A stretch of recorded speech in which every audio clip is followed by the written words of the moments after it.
some people who are very homesick, I advise them not to leave your country, because when you came to a new country, there is a totally new culture, new people, new teachers. It's too hard to cope up with all of this at a time. But if you are strong enough, then you might took the opportunity for your better life, for your better career, for better. My name is Henry, and I'm on a mission to travel the world, embrace diverse cultures, and connect with people to discover what truly unites us. I believe color is just a pigment, but as humans, we are all one, bound by the shared journey toward happiness. Through my short films, I explore life's deepest questions, celebrate different perspectives, and reveal the beauty in life's simplest moments. Together, let's discover balance, joy, and the true essence of being human. This is Henry, the Rob Rob. Studying abroad can be an exciting journey, and for thousands of international students in South Korea, it's a life-changing experience. From the bustling streets of Seoul to the warm hospitality in South Korea, Korea has seen a big influx of students running to South Korea from all over the world to receive the biggest cutting-edge education. However, away from the glamour, the bustling nights, and the K-pop, the warm hospitality, many international students in South Korea have faced such a hard time to make ends meet. South Korea is often seen as a paradise on earth. However, in the West, it is sometimes mistakenly associated with its northern neighbor, North Korea. In reality, South Korea is a global powerhouse, home to some of the world's leading industries, including Samsung, LG, Hyundai, and Kia. The country boasts cutting-edge technology, the fastest internet speeds, and a thriving e-commerce sector. Beyond its technological advancements, South Korea has also made a significant cultural impact. Its globally renowned entertainment industry, K-dramas and K-pop, has captivated audiences worldwide, drawing countless young dreamers eager to experience the country firsthand. Many arrive under the pretext of studying or pursuing a modeling career, often hoping to find romance with their idealized dream partner. However, the media-driven fantasy does not always match reality. Many who come seeking a glamorous life end up struggling to support themselves, disillusioned by the challenges they face. As a result, some find themselves in desperate situations, forced to seek help from their home countries. All right, today I'm going to be spending some time with a student from Bangladesh, and she's a female. And some of the questions I'm wondering about: why did she choose to come to South Korea? How has she been able to live in South Korea? We're going to dive deep into her life to find out exactly how she manages her tuition and how she copes up with life in South Korea, or whether it was easy for her to adjust to the life in South Korea. Many young people idolize South Korea, drawn by the glitz of K-pop and K-dramas, expecting glamour and opportunity. But the reality is far harsher: high costs, isolation, and shattered dreams. Instead of the perfect life, many struggled just to get by.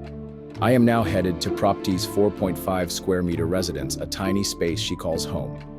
This type of living arrangement, known as a goshawan or goshitel, is a far cry from the dream many chase when moving to South Korea. Here, reality sets in. Cramped spaces, little privacy, and the daily fight to make ends meet replace the fantasies they once held. Alright, so we just came to a Gushwan. These are kind of like very part-time living quarters for students actually. Usually they're cheap, not real residentials. And this is where most of the students live when they come from abroad, and they just come to live in these kind of areas. We need to check out her room, and that's where she lives. Let me see. Oh, hey, Lizard, how are you? I'm fine. How about Can you? I come in? Yeah, sure. Oh, sure. Wow, this is a living space, right? Yes, it's Oh just my I god. tried to did it up. I know, Just it so looks messy. great. No, it's not messy. So my name is Henry. I'm Prapti. Propti. How long have you been in Korea for? It's been already eight or 9 months. 8 or 9 months, and you can speak good Korean, right? No. You're not good at Korean. I can only talk in basic conversation. Best not- conversation. Goshawans are tiny, budget-friendly living spaces in South Korea, originally designed for students preparing for exams, but now widely used by low-income workers and foreigners. These rooms typically range from 3 to 6 square meters, 32 to 65 square feet, just big enough for a bed, a desk, and minimal storage. Most amenities are shared. including restrooms, laundry machines, and communal kitchens. Rent varies between 150 to 400 US dollars or more, depending on location, making Goshiwons one of the most affordable housing options in major cities like Seoul. However, they are notorious for their cramped conditions, thin walls, and lack of privacy, far from the glamorous South Korean lifestyle many envisioned before arriving. So I thought someday I will go to Korea, I will visit K-pop store, and I will be a part of K-pop. So that's how I first think that why not go to study in Korea. So I tell my parents, and first they said, no, moving to abroad it gonna be so hard. You can't. They think I cannot live alone. So at first they wasn't ready to send me here, but then I tried to convince them, and somehow they convinced, and then I come to Korea. I just know about the K-pop culture. I didn't know about the study system or universities. I didn't know like anything else. I just know about only K-pop. Then when I finished my 12th grade, then I started to dive in the Korean education system. Then I find out that this education system is much more better than my country. Bangladeshi education system. Yes. So I think that moving to Korea will be great for my study. Also for I can also join into new Korean culture. So that's how I started to think about Korea for my next destination. And then I applied for Sejong University and I got selected. Then I come to Korea. Wow. Despite being only 20, Propti would have still faced the risk of early marriage had she stayed in Bangladesh, a country where over 50% of girls are married before 18, despite legal restrictions. Poverty, social pressure, and deep-rooted traditions push many families to arrange early marriages for their daughters. For Propti, studying abroad wasn't just an opportunity, it was a leap into the unknown. Yet, her journey has been far more challenging than she ever anticipated, testing her resilience at every turn. So you come to South Korea as a young girl. I know your parents would not actually accept you to come to South Korea, right? Yeah. What have been some of the challenging part in your journey to South Korea?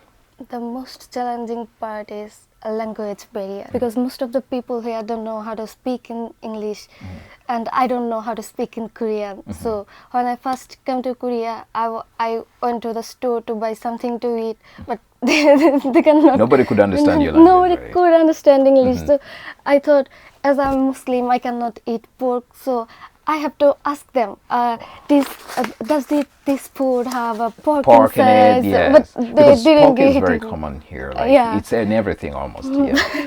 So I have to use Papago and translate it to them, and then say, oh, there is no pork, or this is pork inside in this food.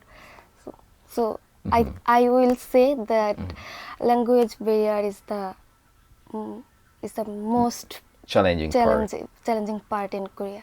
I would expect you to mention things like money to come to South Korea, or did you have any financial problem and such kind of problems? As Korea is so much expensive than my country, that like living here is 6 or 7 times higher.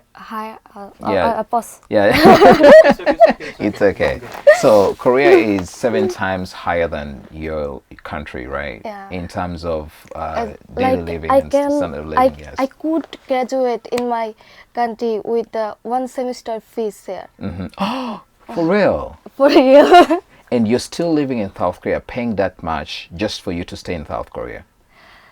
Just not for staying in Korea, also for better education, better opportunities, and also better professors, because the education system in our country is not as good as Korea. South Korea. Yeah. And before coming to Korea, I researched that Korea is stand number 2 for world's education system. So I didn't know that.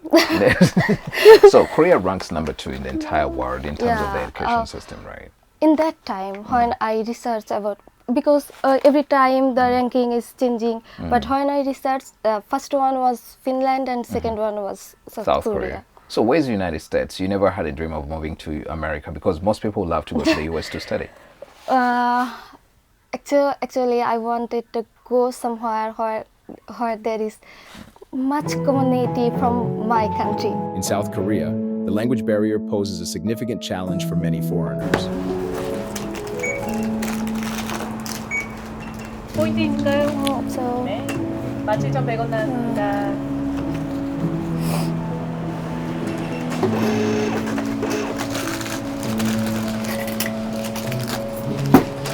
예, 감사합니다.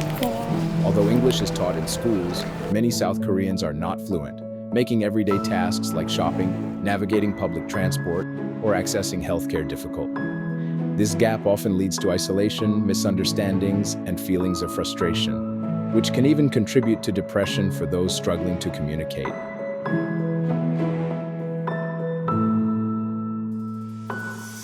I know it's very hard. Most students move to South Korea on scholarships. Are you studying on a scholarship? Do you have a scholarship in South Korea? The university will give you the scholarship just for the first semester. But the rest of the semester, you have to manage a certain amount of CGPA to maintain your scholarship. Though somehow in first semester, I dropped for scholarship you have to cover 15 credits for each semester. But in first semester I got 50%, and the second semester there was a course that I couldn't do well, so I just drop out it so that I can manage a better GPA, but my credit is gonna go down from 15 credit to 12 credit. So it's not 15, so I'm not eligible for scholarship. So for maintain a better CGPA, I sacrifice my scholarship. So I gained the CGPA, but as my credit was less than 15, so I didn't get any scholarship. So I have to pay all those scholarship, all the full tuition fees, like 6 million Korean won. You raised 6 million for your tuition to maintain your stay in South Korea, and as well continue going to the university. Yeah, but university will give you an offer like you have to split it in 4 sections. So I applied for the installment payment, and for the first installment, I took money from my parents. At the time, I had no part-time job, so it was so difficult for me because you know that living in Korea is already much more expensive than my country, and it's also hard for my parents to send me those money, because you know, like in Bangladesh, I only need 200,000 Korean won for my 1 month, but in Korea, I at least need 500 or 600 Korean won to live. It's too expensive. So it's already too expensive. So I didn't have any part-time job. So the time I was like, what? Foreign job opportunities in South Korea often come at a steep price. To land even a low-level white-collar job, foreigners typically need to master the Korean language, while many others end up working in factories, often in rural areas. The job market is highly competitive, with locals also attending large job forums to secure positions. For foreigners, breaking into the white-collar sector is rare, and those who take factory jobs often endure harsh working conditions. By doing the part-time job and as well as your parents sending you the money? I just complete my 2 semester. First semester I got 50%. The second semester I have to pay all my money, and now it's going to be the third semester, and the result already. You're still going to pay the 6 million? No, yeah. The result already came out, but at this time I got scholarship. I don't have to pay 6 million. Oh, good. So you're back on the anymore. scholarship. Yeah. So I get a system, like if your credit score lower than 15, you're off the scholarship. Yeah. If you study hard and everything gets better, you get back on the scholarship. Yeah. Oh, that sounds a little bit better. So the ball is in your hands for you to read more and study more for you to be on the scholarship, right? Yeah. But sometimes you need, but sometimes you want to. I need a good result, not the scholarship, because this semester I cover 18 credits. So some people cover 15 credits. It's up to you. You can choose maybe the highest you can take 18 credits, and lower depends on you. But after you go below the 15 credits, so you are not gonna be able to eligible for get a scholarship. the scholarship. Wow. But some people drop some course because all of we want to get a good result. That's true. Because one course can Yes. drop your CGPA like 4 to, like, if I get C in one course Yes. and the rest of the course I get A, but this C gonna be harmful for my CGPA because it's One course makes you lose all your CGPA. That's what you're trying to mean, right? Yeah, that's what I trying to mean. Yes. Then it's gonna be like 4 to 4, and for the C it's gonna be 2.5. Wow. So From 4 to 2. 4 to That's 2. very huge. That's very huge. So some student then drop that course.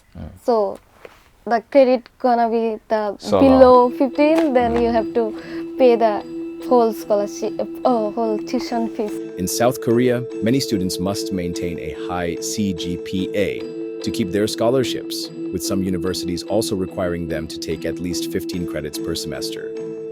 Although Prapti met the credit requirement, one subject was particularly challenging. If she continued with it, her GPA and ultimately her scholarship would have been at risk. To protect her GPA, she chose to drop the subject, which, unfortunately, impacted her scholarship. As a result, she had to take on a part-time job and rely on financial support from her parents in Bangladesh, help that was difficult to come by. Her experience reflects the harsh realities of studying and surviving in South Korea. You know, South Korea is a place, I should say a technological place. We have Samsung, we have LG here. Do you think this is an opportunity for you, for having made a decision to come here? Of course, it's a better opportunity because the study system here is so much practical. But in our country, the study system mostly depends on theoretical.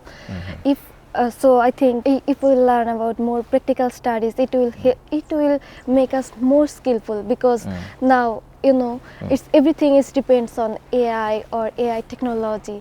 So if we cannot get that skill, we cannot cope up with this situation right now because there is so much competition in job level. So you must have to get that skill for you to get into, like you mentioned, LGs or Samsung. So you're seeing this as an opportunity for you? Yeah, I think it's a great opportunity because, and I hear that one of our brothers from Bangladeshi is currently on Samsung. So I'm hoping for. So you're looking forward to working Samsung as well and work in Hyundai? Maybe one day. One day. I will also get opportunities to get in Samsung.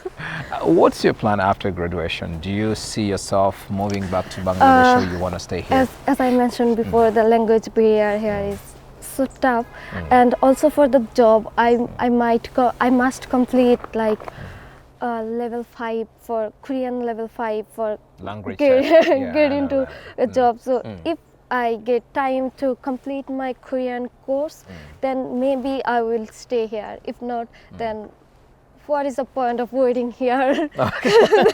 So you love to go back to Bangladesh? Then no, I will definitely not go back Bangladesh. I will move into another country. Europe or like America. But if I get the opportunity here, then I will stay here. You'll stay in South Korea. It totally depends on the situation. Prapti is an ambitious young woman with big dreams, and I sincerely hope she achieves them. However, like many foreign students, she battles loneliness, depression, and mental health challenges. Prapti's walls are too thin to block out the muffled voices from other rooms. As she sat by her window, gazing outside, her eyes distant and weary, I was reminded of the silent battles many students fight behind closed doors. I can't help but wonder, are there enough measures in place to support those struggling in silence? I know it's kind of hard, but when you get back home every day, how does it feel?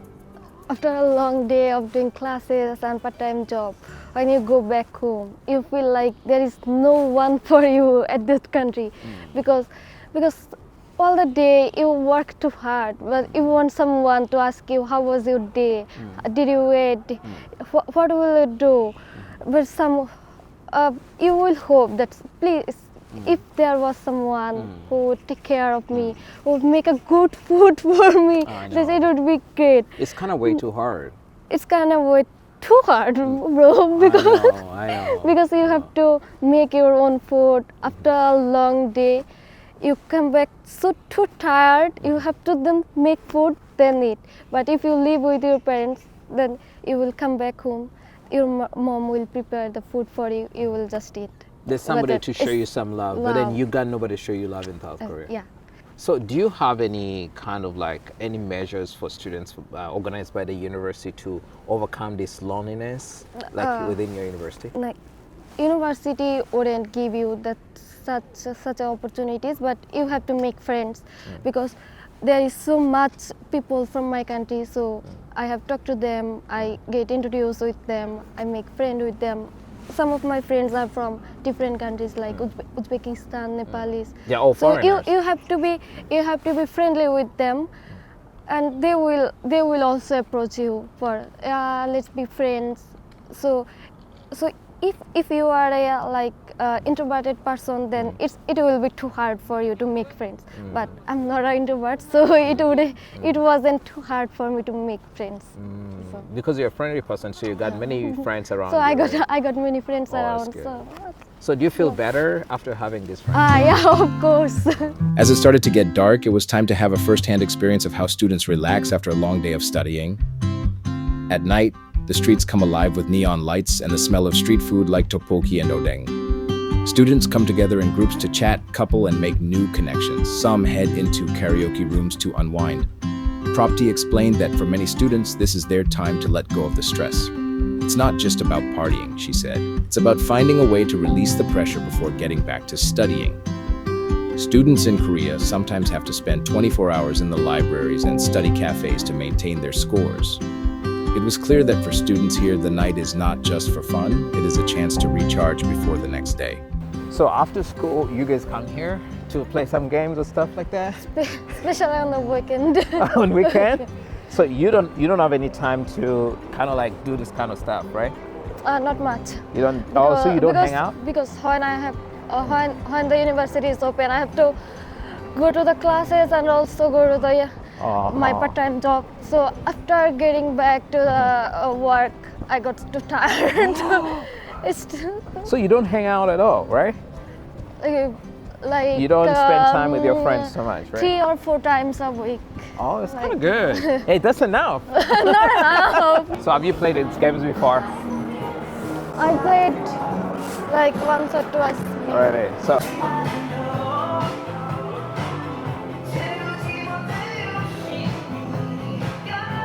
You want to play that? Yeah. Okay, there. Do you want to go first? It's not a card.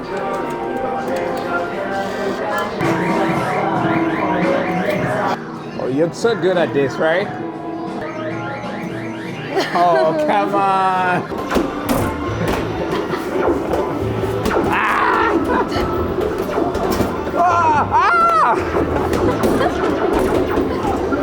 You did not. These games are so refreshing. Playing them pulls you into the fun so much that you lose track of time. The sounds, the colors, and the challenges are so captivating. I was glad to learn that, despite their busy schedules, students have a place to go to and unwind. However, the downside is that you need money to play these games, and if you don't have friends to join you, it can feel lonely hanging out alone. But overall, it's still a great place to be. So looking back at your experience as an international student, what would you say has been the most valuable lesson you've learned? The most valuable lesson is like things always are not going to like as we always think. So before you come to Korea, you will see the most Korean are so much loving. They are so much adorable. But after you came to Korea, it's like expectation versus reality situation, because Korean people is not as much friendly as we think people. Most of them are racist. Frankly speaking, most of them are racist. When I first do my part-time job in a restaurant, all of the staff are like, when they get free time, they are talking. They never approaches me. It's like, so maybe it's because they don't know how to speak in English, and I don't know how to speak in Korean. They might think that way, but when I was in that situation, I feel like they are not interested to talk to me. It's quite kind of disrespectful to us that they don't want to talk to me because I'm a foreigner here. So that's the one thing, and the other thing is, you please learn Korean before come to Korea. The Koreans I spoke to believe that the issue of racism is more about the language barrier. They explained that Koreans are naturally shy about making mistakes, which is why they study hard and often avoid situations that might embarrass them, including speaking English. Many prefer to stay away from interactions with foreigners rather than risk saying something incorrectly. However, some locals disagree with this view. They believe that this behavior is less about language and more about xenophobia, suggesting that some Koreans intentionally distance themselves from foreigners for other reasons, having been influenced much by the mainstream media for many generations. I know many students from your country are willing to come and study in South Korea, and other students from Africa or wherever they come from. How would you advise such a student who wants to come to South Korea? Would you advise them to come and study here? As Korea is a better Korea will provide you a better education system with low cost rather than Europe or America. So it's a great choice if you want to save some money. And I think Korea is like a transit country. If you want to move in America or in Europe, then you have to make it as an option. Like, I do the graduation here, then I will move to Europe. As Korean PR system is so tough to get. So you use South Korea as a stepping stone. Like, if you want to settle in abroad, then Korea is not for you, because the PR system is so tough to get, as we all know. So if you want to get like a citizenship, then you must go to Europe. But if you want to do a better education within a cheap price, comparing with Europe and America, then Korea is a better option to choose. Thank you for your valuable time. It was a pleasure having you since morning. I wish you the best, and I wish that you join Samsung and all the companies that you wanna join. And I pray that you have a great time in South Korea. I will definitely. Have a great time. Bye-bye. Thank you. As you've seen, that's the life of a student in South Korea. It's very hard to study in South Korea. On the other hand, it's some kind of like opportunity. And as you've heard from her, she pays 6 million Korean won, which is approximately $5,500 per semester for her tuition, because she went off the scholarship and then she had to get back after she regained her GPA. That's how it works in South Korea. For all of you who want to come and study from here, it was great that you watched the story and you can learn from her. And this is Henry the Globetrotter. Just in case there's something you want us to cover, we are here for you. So what you have to do, just reach out in the comments below and let us know which kind of story you want us to cover.